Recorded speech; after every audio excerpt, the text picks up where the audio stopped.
Praise lord. మొదటి సమూయేలు 2వ అధ్యాయం 6వ వచనం, 7వ వచనాలు, 8వ వచనం చూడండి. జనులను సజీవులను గాను మృతులను గాను చేయువాడు యెహోవాయే.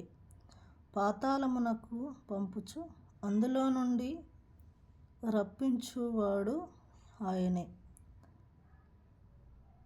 యెహోవా దారిద్ర్యమును ఐశ్వర్యమును కలుగజేయువాడు, కృంగజేయువాడును లేవనెత్తువాడును ఆయనే. దరిద్రులను అధికారులతో కూర్చుండబెట్టుటకును మహిమగల సింహాసనమును స్వతంత్రింపజేయుటకును వారిని మంటిలో నుండి ఎత్తువాడు ఆయనే. లేమిగల వారిని పెంటకుప్ప మీద నుండి లేవనెత్తువాడు ఆయనే. భూమి యొక్క స్తంభములు యెహోవా వశము, లోకమును వాటి మీద ఆయన నిలిపి ఉన్నాడు. యేసుప్రభు ఎంత గొప్ప దేవుడు అంటే, ఆయన సజీవులను మృతులుగాను మృతులను సజీవులుగాను చేయగలడంట. మన క్షేమం మన చేతిలో లేదు. మనము సజీవులుగా ఉన్నామంటే దేవుని దయ. సజీవ దేవుడైన యేసుప్రభు మనల్ని బ్రతికిస్తున్నారు. మనము బలహీనులమై ఉండగా కూడా ఆయన మనల్ని బలపరుస్తున్నాడు. మన ప్రతి పరిస్థితిని ఎరిగి ఆయన చాలినంత దేవుడుగా ఉన్నారు.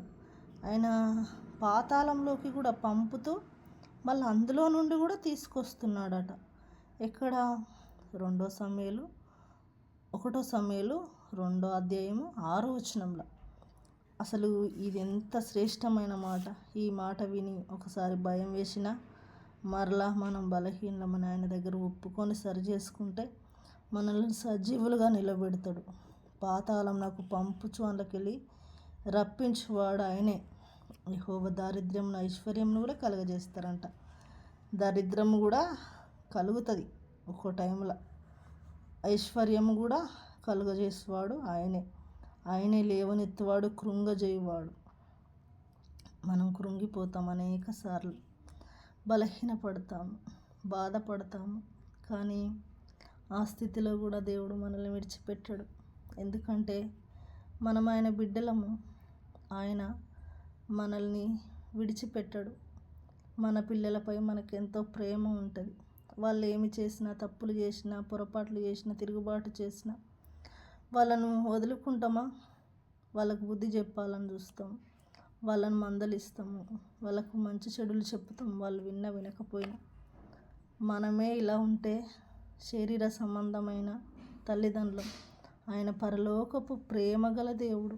తన ప్రాణము పెట్టుటకు వెనుక తీయని యేసుప్రభు మనల్ని త్రోసివేస్తారా? అస్సలే త్రోసివేయడు. కృంగజేసినా కూడా మళ్ళీ అందులో కూడా మనకు ఆశీర్వాదం మేలు ఉంచుతాడు. ఈ యేసుప్రభుకే కృతజ్ఞతలు.